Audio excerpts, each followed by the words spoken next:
Hey everyone, I'm Ethis, and today we're going to tackle a great conundrum in criticism of written and digital media, and its fallacies in evaluating reference and appropriation. We'll be specifically exploring the problems brought up in every place that Final Fantasy XI permeates discussions regarding Final Fantasy XIV and its content, but this discussion should be relevant to literally every instance that one text or product is made in reference, appropriation, or homage to another. And we're ultimately going to tackle this problem with the second greatest discourse known to man, jazz. When someone appropriates a novel to a movie, people get mad. And it's usually over a conflict with their idea of the integrity of the original and their idea of the author's intention. Let's take Peter Jackson, for instance. A few people were upset by the amount of content he had to exclude from the Lord of the Rings trilogy, but far more people got up in arms over his including content in The Hobbit that wasn't consistent with the original publication.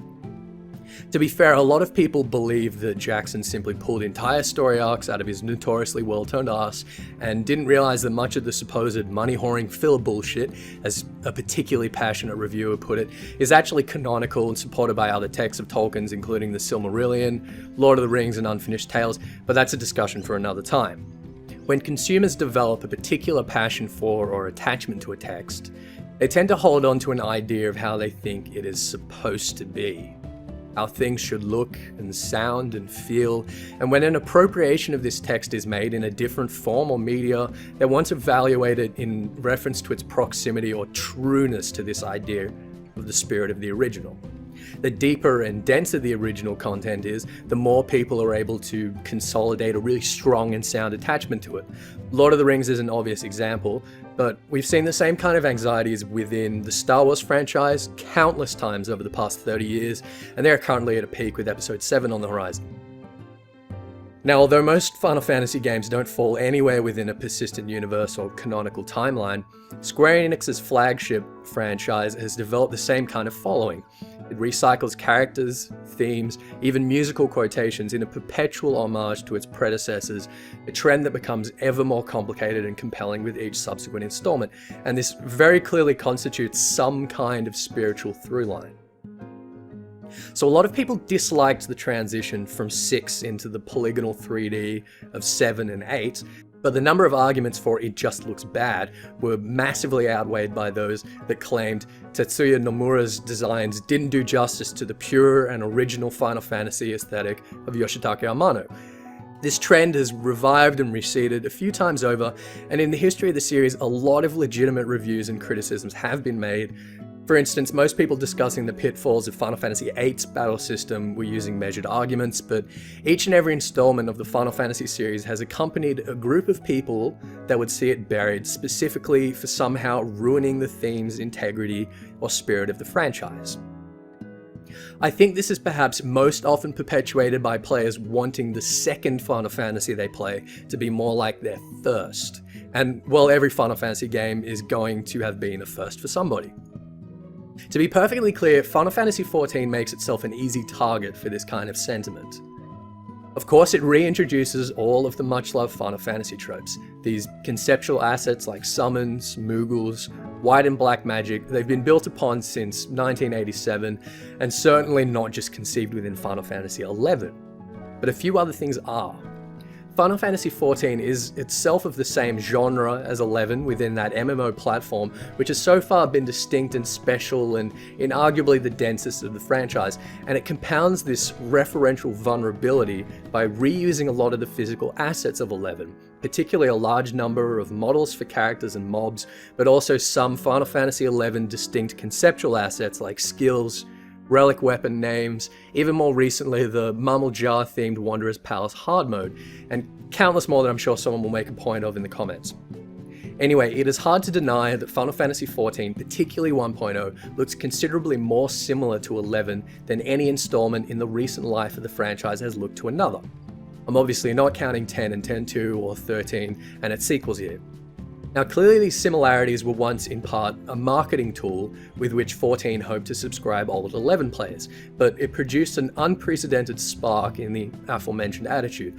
Players saw a number of early aspects of 1.0 and even 2.0 reproducing tropes which were Final Fantasy classics, but using the very same assets in almost exactly the same way as 11. And this quickly developed into an expectation that 14 be a spiritual successor to 11 in a far more rigid and direct way than anyone would expect, say, 11 to have been a spiritual successor to 10 or 10 to 9.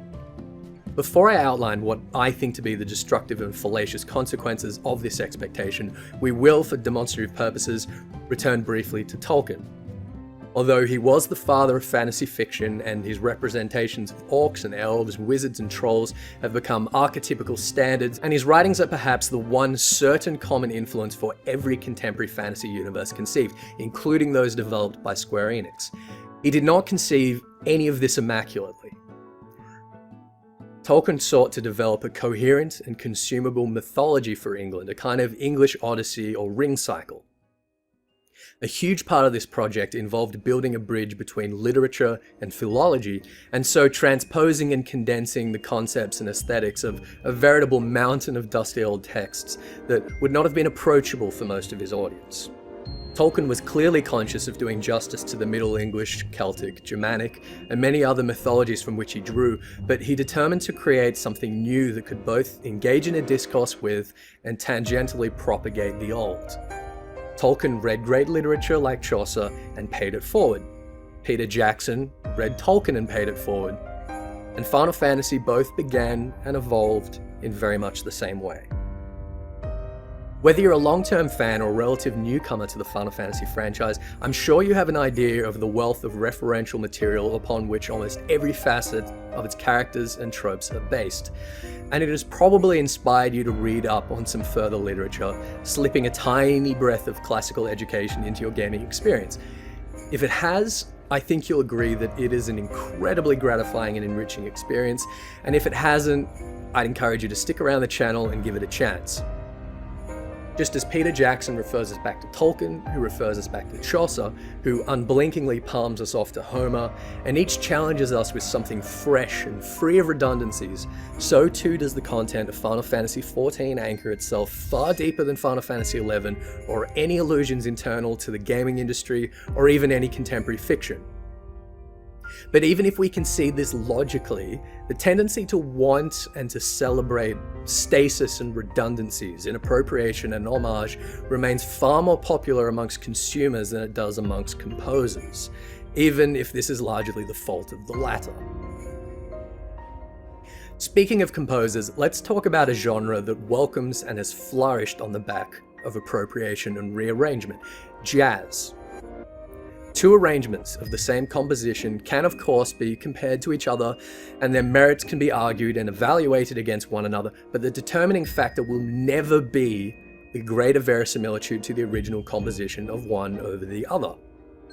In fact, the most celebrated of jazz appropriations are often those that explore the original with a number of melodic variations and entire improvised segments that retain only the chord progression and the vaguest spirit of the original.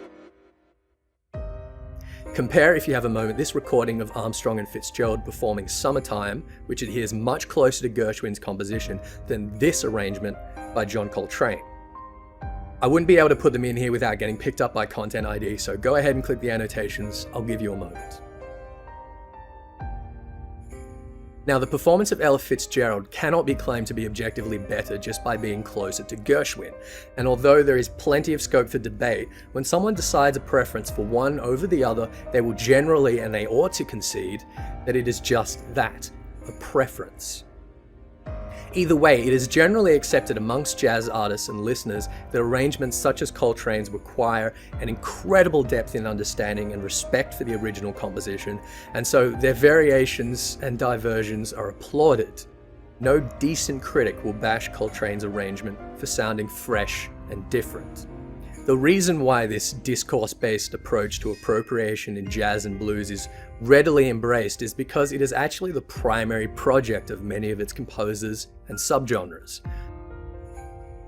We could argue that other forms of media are more resistant to creative appropriation because their composers are less welcoming of it, and although I personally think that the best evaluations of art move well beyond the mind of the artist, it is worthwhile to place the original Final Fantasy creator, Hironobu Sakaguchi, artist Yoshitaka Amano, and composer Nobuo Uematsu somewhere on this spectrum. These original producers were on board for the first several installments of Final Fantasy, and within this time they very clearly established the trend that each was, rather than a sequel, a variation on the transcendent themes they had established to be the core of Final Fantasy. Somewhere during this period, the metaphorical Gershwin score took form, and each new game was a fresh and exciting appropriation of it, regardless of any dramatic differences they had compared to their predecessors. This trend for discourse, for difference and variation has been the very spirit and integrity of the franchise for nearly 30 years. Final Fantasy, just like jazz, transformed the Baroque theme and variation model into a fluid and organic creature. So if Final Fantasy XIV was more like Final Fantasy XI, not only would it feel tired and redundant, in so doing it would compromise the integrity of the franchise in a far more direct way than some people think its supposed bastardizations of 11 have done. It is perfectly legitimate to believe that 11 does some things mechanically better than 14, or that it is more enjoyable to the player for any number of reasons, but to base criticisms of 14 on dissimilarities or variations compared to 11, as though these comparisons have any legitimate qualitative substance, is ridiculous. So I would really like to make an appeal to hardcore fans of any single Final Fantasy game or group of Final Fantasy games that have difficulty embracing any of the rest of the franchise because it feels foreign or different. Try to let it go. Whether it's Glenn Miller, Herbie Hancock, or even Hugh Laurie, it's all still St. Louis blues, and it's all good. But thank you so much for hearing out my ramble and letting me do something a bit different today. If you're new to the channel, check out some of my other vids for Final Fantasy XIV lore and such. Like and sub, but for now, I'm Ethis, and thank you so much for watching.